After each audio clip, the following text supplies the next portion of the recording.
Fala galera, como é que vocês estão? Então, eu sou o Matheus, um dos integrantes da equipe 2, que é composta por eu, Ava, Arthur, Bruno, Flávia, Kailane e Mariana.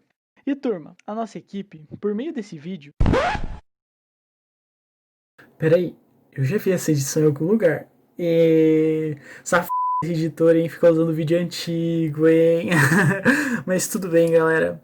Vamos lá. Esse vai ser o nosso trabalho de história. O nosso tema ele tá bem interessante, então aproveitem e vamos para o vídeo.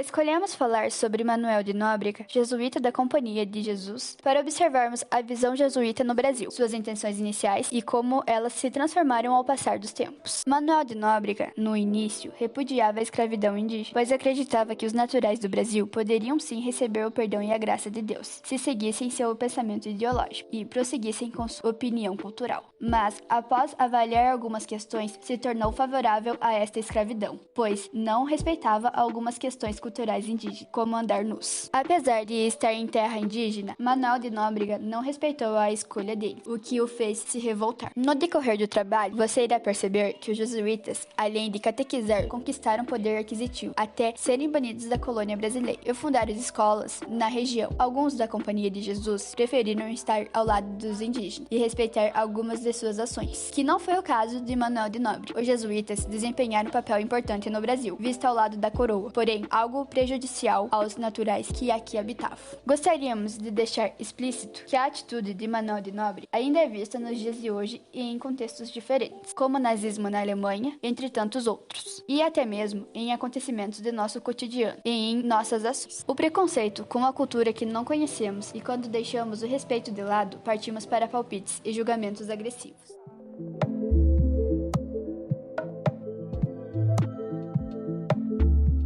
Nasceu no norte de Portugal, na Vila Safins do Douro, dia 18 de outubro de 1517. Chefe da primeira missão jesuítica à América, cujas cartas que enviava para sua ordem servem como documentos históricos sobre o Brasil colonial. E a ação jesuítica, no século XVI, deixou muitos documentos escritos sobre as condições dos povos no Brasil, principalmente sobre os índios, sendo fonte importante para o estudo da história no Brasil. Entre seus escritos mais valiosos estão Diálogos sobre a Conversão do Gentil, primeira obra em prosa da literatura brasileira, e Cartas do Brasil. Estudou nas universidades de Salamanca e Coimbra, bacharelando-se em Direito Canônico e Filosofia. Ordenado pela Companhia de Jesus, fundada por Inácio de Loyola, em 1544, tornando-se um dos mais destacados sacerdotes enviados para catequizar os indivíduos encontrados durante a conquista portuguesa no Brasil, do outro lado do Atlântico, em 1549, embarcou na armada de Tomé de Souza, um dos governantes gerais, de quem foi amigo e conselheiro, como também foi o de Mendes Sá, também governador-geral que lutava contra a invasão francesa e a hostilidade dos índios, a serviço da coroa portuguesa. Participou da fundação de Salvador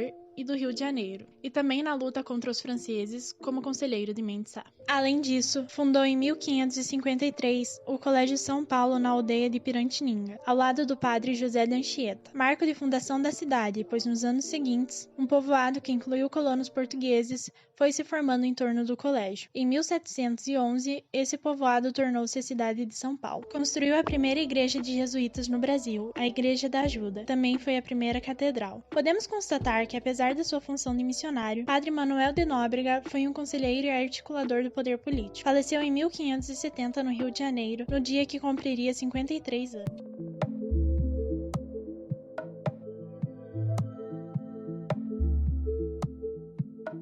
Os jesuítas, em geral, comandados por Manuel de Nóbrega, cumpriram funções de catequização, ensino e produção econômica no Brasil. Para que a catequização fosse realizada, era necessário que os indígenas aprendessem a língua portuguesa para a leitura de trechos bíblicos e o ensino da prática religiosa católica. Um dos nomes mais conhecidos no processo de evangelização que chegaram até nós foi o do padre José de Anchieta, mas os jesuítas não ensinavam apenas os índios. Os filhos de colonos, principalmente dos senhores de engenho, também eram educados por eles. Para oferecer essa educação, os jesuítas criaram alguns colégios pela colônia, sendo o mais conhecido o Colégio de São Paulo, em torno do qual foi fundada a cidade de São Paulo de Piratininga, atual São Paulo. A educação dos colonos era rígida, a disciplina era duramente cobrada. Em caso de desobediência a alguma norma, ou mesmo no erro de alguma lição, os alunos eram punidos pelos jesuítas com castigos muitas vezes físicos.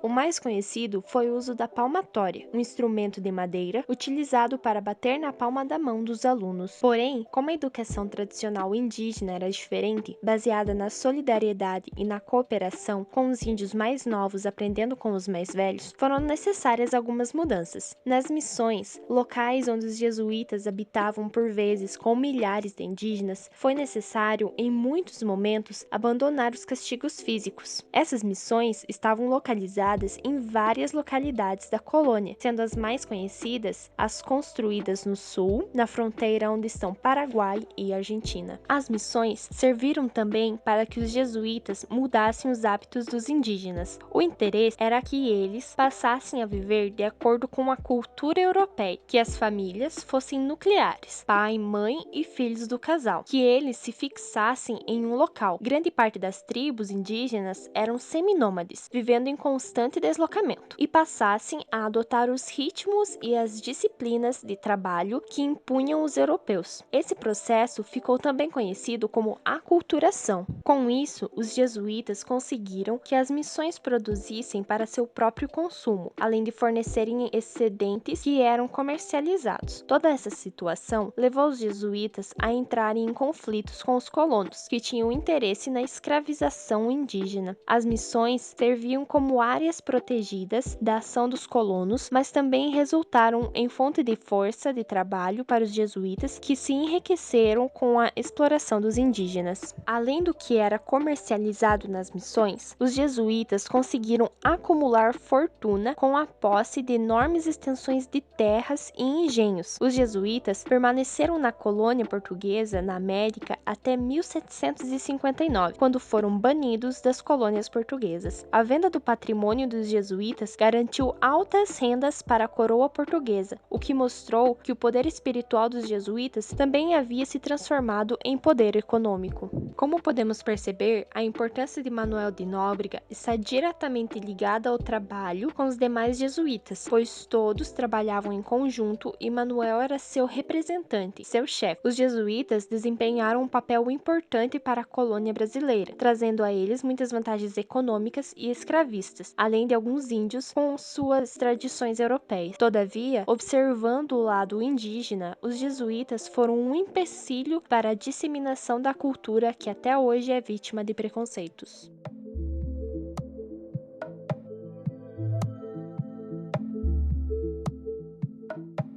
Em 10 de abril de 1549, Manuel da Nóbrega, um jesuíta português de 32 anos incompletos, recém-chegado à Bahia, escreveu uma carta entusiasmada ao padre Simão Rodrigues, um dos próceres da Companhia de Jesus em Lisboa. Nóbrega aportará na Baía de Todos os Santos no dia 29 de março a bordo da comitiva de Tomé de Souza, o primeiro governador-geral do Brasil. O que embevecia o padre não eram os sols dos trópicos, as ervas de diversos cheiros ou os montes mais formosos que as tapeçarias de Flandres, mas os índios, tão dóceis à evangelização e sedentos de ensino católico. Todos estes, que se tratam conosco, dizem que querem ser como nós, escreveu. Se ouvem tanger a missa, já acodem e quando nos vêm fazer tudo fazem. Assentam-se de joelhos, batem no peito, levantam as mãos ao céu. Os nativos eram mais crentes do que os colonos portugueses, cujo fervor religioso estaria sobre o sol da Bahia. Em vez de testemunhar as virtudes cristãs aos índios, os colonos imitavam os pecados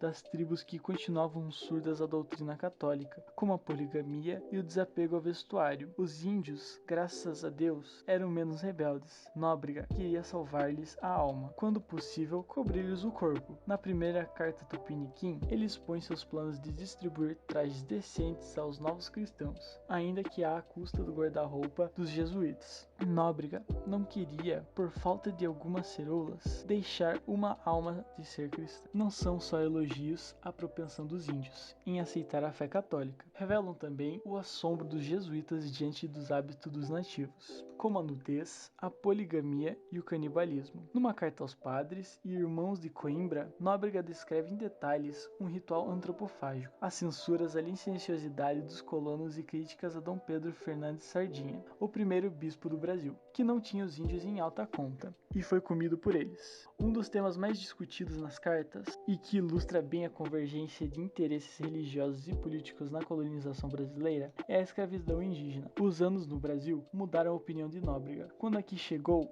ele se opunha à escravidão de gentio, mas, no decorrer dos anos, passou a tolerar a exploração de mão de obra indígena. A resistência dos índios em abandonar hábitos culturais como a antropofagia levou Nóbrega e os jesuítas a aceitar a servidão do nativo por meio da guerra justa, eufemismo para justificar e legalizar a escravidão indígena. A legalidade da escravidão indígena era um dos debates mais inflamados do século XVI.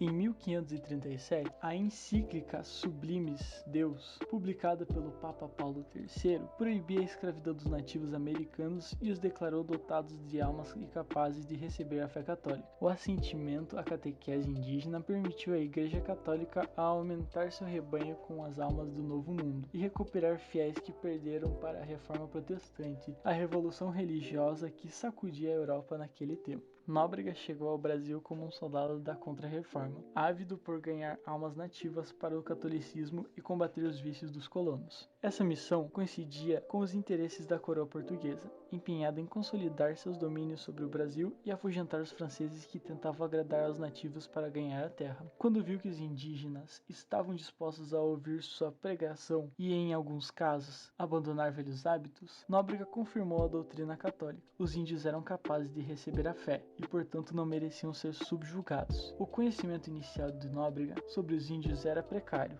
mas ele logo percebeu que eles gostavam de ir à missa, de participar de rituais e aprendiam o catecismo com facilidade, diz Alcir Pécora, professor da Universidade Estadual de Campinas, Unicamp, e estudioso das cartas jesuíticas. Nóbrega concluiu que ele tinha uma propensão à religião e não seria preciso ser violento com eles. Isso fez com que, a princípio, ele fizesse oposição dura à escravidão dos índios. Em algumas cartas, Nóbrega solicita o envio de escravos da Guiné para ajudar na manutenção dos colégios e orfanatos jesuítas. Em 1552, numa carta ao padre Rodrigues, ele pede a opinião dos intelectuais da Coimbra sobre alguns assuntos. Os índios podiam louvar a Deus em sua língua? Aqueles que não tinham com o que se cobrir podiam entrar na igreja e ser batizados nu? Era ilícito fazer a guerra e cativar o gentil que não deixava os velhos hábitos tribais? As cartas de Nóbrega indicam que ele passou a agir como se tivesse recebido respostas afirmativas a essa última pergunta. Nóbrega chegou ao Brasil otimista com seu plano de catequizar os índios, mas viu que isso não era tão fácil. Ele percebe a inconstância dos índios que recebiam a doutrina católica, mas abandonavam a fé depois de um tempo, afirma Felipe Eduardo Moreal, autor do livro Os Índios nas Cartas de Nóbrega e Anchieta, Ana Blume. Com o tempo, Nóbrega foi ficando cada vez mais intolerante, ou os índios se sujeitavam ou eram massacrados, convertiam-se ou pelo amor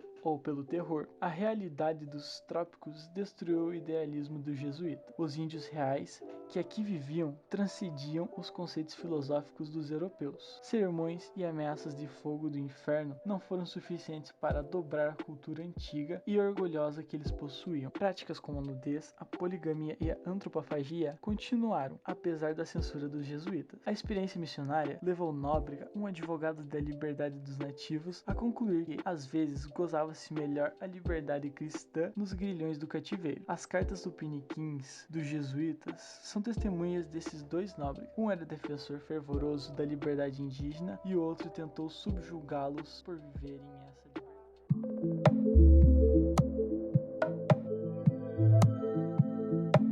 Curiosidades sobre Manuel da Nóbrega. Manuel da Nóbrega era gago. Para o Papa João XXIII, Manuel da Nóbrega foi o mais destacado bandeirante de Deus no Brasil. Para o Papa Pio XII, Nóbrega é considerado o fundador da cidade de São Paulo.